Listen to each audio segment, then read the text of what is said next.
X-ray film না থাকায় বন্ধ নাটোরের ২৫০ শয্যার সদর হাসপাতালের এক্স-রে মেশিন। এতে চরম ভোগান্তিতে হাসপাতালের রোগীরা। এদিকে ঠাকুরগাঁও ২৫০ শয্যা হাসপাতালের প্রতিনিয়ত ঘটছে বিভিন্ন চুরির ঘটনা। সেবা নিতে আসা রোগী বা তাদের স্বজনরা হারাচ্ছেন মোবাইল ফোন, মানিব্যাগ সহ মূল্যবান সব সামগ্রী। এ নিয়ে আরও জানাতে যুক্ত হচ্ছেন নাটোর সদর হাসপাতাল চত্বর থেকে মাহবুব হোসেন এবং ঠাকুরগাঁও হাসপাতাল থেকে নাহিদ রেজা। শুরুতে যেতে চাই মাহবুবের কাছে। মাহবুব, হাসপাতালে এক্স-রে মেশিন নিয়ে রোগীদের ভোগান্তির ব্যাপারে কি বলছেন কর্তৃপক্ষ?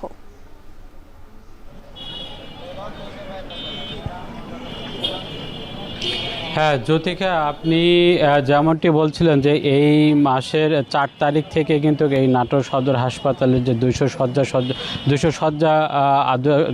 শয্যা বিশিষ্ট যে হাসপাতাল রয়েছে এর এক্স-রে মেশিনটি একটি, সেটি কিন্তু যে ফিল্ম সেটি সংকট কারণে কিন্তু এখন বন্ধ রয়েছে। ইতিমধ্যে কিন্তু ২০ থেকে ২৫ দিন পার হয়ে গেছে এই সংকটের কারণে কিন্তু যারা এখানে এক্স-রে করতে আসছেন তারা কিন্তু বেশ ভোগান্তির মধ্যে পড়েছেন। কারণ সদর হাসপাতালে ২০০ টাকা করে এক্স-রের যে চার্জ নেওয়া হয় সেটি এর বাইরে যদি করায় তাহলে কিন্তু সেখানে ৬০০ থেকে ৮০০ টাকা দিতে হচ্ছে। এবং এই এক্স-রে মেশিন বন্ধ থাকার কারণে কিন্তু এখানে একটি দালাল চক্র গড়ে উঠেছে। দালাল চক্র তারা বিভিন্নভাবে রোগীদের ভাগে নিয়ে যাচ্ছে এবং তারা অতিরিক্ত যে অর্থ সেটি কিন্তু আদায় করছে। আমরা হাসপাতালের তত্ত্বাবধায়ক এবং জেলা সিভিল সার্জনের সঙ্গে কথা বলেছি। তিনি আমাদেরকে জানিয়েছেন যে যেহেতু অর্থ বছর শেষ হয়ে গেছে, এই অর্থ বছর শেষ হওয়ার কারণে কিন্তু তারা টেন্ডার প্রক্রিয়া আহ্বান করতে পারছে না, যার কারণে এক্স-রে মেশিনের যে ফিল্ম সেটি তারা কিনতে পারছে না। হয়তো এই দুর্ভোগ কিন্তু আরও ২ থেকে আড়াই মাস সময় আরও লাগবে বলে তারা এমনটি জানিয়েছেন। অর্থাৎ ২ থেকে আড়াই মাসের কিন্তু এই যারা এখানে এক্স-রে করাতে আসবেন তারা কিন্তু এখানে এক্স-রে করাতে পারবেন না সদর হাসপাতালে, এমনটি জানিয়েছেন। তো এই ক্ষেত্রে কিন্তু রোগীদের কিন্তু যে বাড়তি চার্জ অর্থাৎ আরও ৬০০-৪০০ টাকা কিন্তু বেশি সেটি কিন্তু বাইরে গুনতে হচ্ছে। এতে করে রোগীরাও কিন্তু ভোগান্তির মধ্যে পড়তে হচ্ছে এবং এক্স-রে কিন্তু যে রোগ নির্ণয়ের যে প্রাথমিক ধাপ সেটি কিন্তু না করার কারণে অনেক সময় রোগ নির্ণয় কিন্তু সেটি সঠিকভাবে হচ্ছে না বলে আমাদেরকে রোগীরা এমনটি জানিয়েছেন। তবে সবচেয়ে বেশি ভোগান্তি কিন্তু রোগীরা, যেহেতু তারা এখানে স্বল্প খরচে অর্থাৎ ২০০ টাকায় কিন্তু তারা এক্স-রে করাতে পারতো, সেটি কিন্তু তারা বাইরে করাতে হচ্ছে ৬০০ টাকায়, অর্থাৎ ৪০০ টাকা বেশি কিন্তু তাদেরকে এই যে আর্থিকভাবে তাদেরকে যে লোকসান সেটি কিন্তু দিতে হচ্ছে। তবে এই যে এই ভোগান্তির কিন্তু দ্রুত যে সমাধান সেটি চেয়েছেন এবং স্থানীয় সংসদ সদস্য এবং হুইপ মহোদয় রুহুল কুদ্দুস তালুকদার দুলুর সহযোগিতা চেয়েছেন যারা সাধারণ মানুষ রয়েছেন এখানে।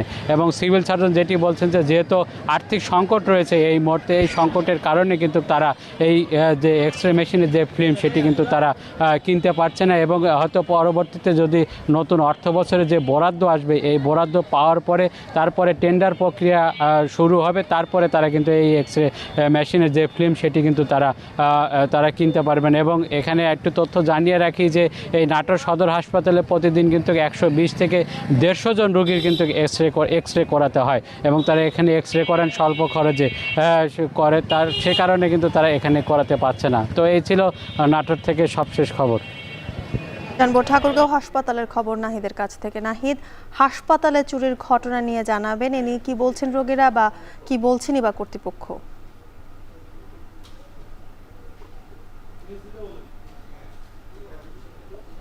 জ্যোতিকা, আপনাকে হাসপাতালে চুরির ঘটনায় যদি বলি যে চলতি মাসের 18 তারিখে ঠাকুরগাঁও বালিয়াডাঙ্গি উপজেলা থেকে মাসুদ নামে একজন আহ রোগী এই হাসপাতালে কিন্তু সেবা নিতে এসেছিলেন। তার বাবাকে এখানে ভর্তি করানো হয়েছিল এখানকার একটি ওয়ার্ডে, এবং এই ওয়ার্ডে ভর্তি হওয়ার পরেই তিনি আহ এখানে আসার পরে 18 তারিখেই তার বাবাকে যখন এখানে তিনি দেখতে আসার পরে তিনি তার মানিব্যাগ সহ কিছু টাকা সেই বেডে রেখে যখন ওয়ার্ড থেকে বের হয়ে একটু বাইরে যায়, এরপরেই কিন্তু অজ্ঞাতনামা একজন ব্যক্তি এসে তার মানিব্যাগটি এবং সেই যে অর্থগুলো ছিল সেগুলো কিন্তু চুরি করে নিয়ে যায়। এই একটি চুরির ঘটনা নয়, এরকম অনেক মাসুদ সহ আরো অনেকেরই চুরির ঘটনা কিন্তু এই হাসপাতালে প্রায় প্রতিনিয়তই ঘটছে, এবং এটা আমরা বলতে পারি যে একটি নিত্যদিনের একটি কার্যক্রম হয়ে উঠেছে এখানে। আমরা লক্ষ্য করেছি গেল 7 দিনের কথা যদি আপনাকে আমি বলি, গেল 7 দিনে এখানে আহ 5টি চুরির ঘটনা ঘটেছে। এর মধ্যে যারা এখানে চিকিৎসা নিতে এসেছেন অর্থাৎ যারা রোগীরা আছেন, রোগীর স্বজন রয়েছেন, তারা এখানে তাদের যেসব মানি ব্যাগ, তাদের যেসব টাকা এবং ব্যাগ সহকারে যেসব মূল্যবান যেসব জিনিসগুলো রয়েছে সেগুলো নিয়ে যখন এখানে আসছেন, আহ, আহ, এখানে আসছেন, আসার পরে কিন্তু বিভিন্ন ধরনের চুরি ঘটনা ঘটছে। বিশেষ করে লিফটে ওঠার সময় অনেকেরই লক্ষ্য করা গেছে কারো মানিব্যাগ হারিয়ে যাচ্ছে, কারো মহিলা মানুষের ব্যাগ থেকে টাকা থেকে শুরু করে বিভিন্ন জিনিস কিন্তু এখানে হারিয়ে যাচ্ছে। আমরা এখানে যারা রোগীরা রয়েছেন এবং রোগীর স্বজন রয়েছে তাদের সঙ্গে আমি কথা বলেছিলাম, তারা যে বিষয়টি বলছেন, বিশেষ করে তারা যখন ওয়ার্ডে থাকছেন, যেহেতু এই হাসপাতালটিতে ঠাকুরগাঁও জেলার পাশাপাশি পার্শ্ববর্তী পঞ্চগড় এবং আটোয়ারির অনেক রোগী কিন্তু এখানে আছেন চিকিৎসা নিতে, এবং কিন্তু এখানে যেহেতু অনেক রোগী এখানে ভর্তি থাকেন, এবং কারা আসলে রোগী কারা বহিরাগত এটি বোঝা তাদের জন্য অনেকটা দায়ী হয়ে থাকে, যার কারণে অনেকে মোবাইল চার্জ দেওয়ার আড়ালেও কিন্তু এখানে আসছেন, এবং কি বেশি সময়ের মধ্যে না, 1 থেকে 2 মিনিটের মাথায় কিন্তু এই চুরির ঘটনাগুলো কিন্তু ঘটছে। এবং কি যারা রোগী রয়েছেন, রোগী স্বজন রয়েছেন, তারা ইতিমধ্যে বেশ কয়েকজনকে ধরেছিলেন।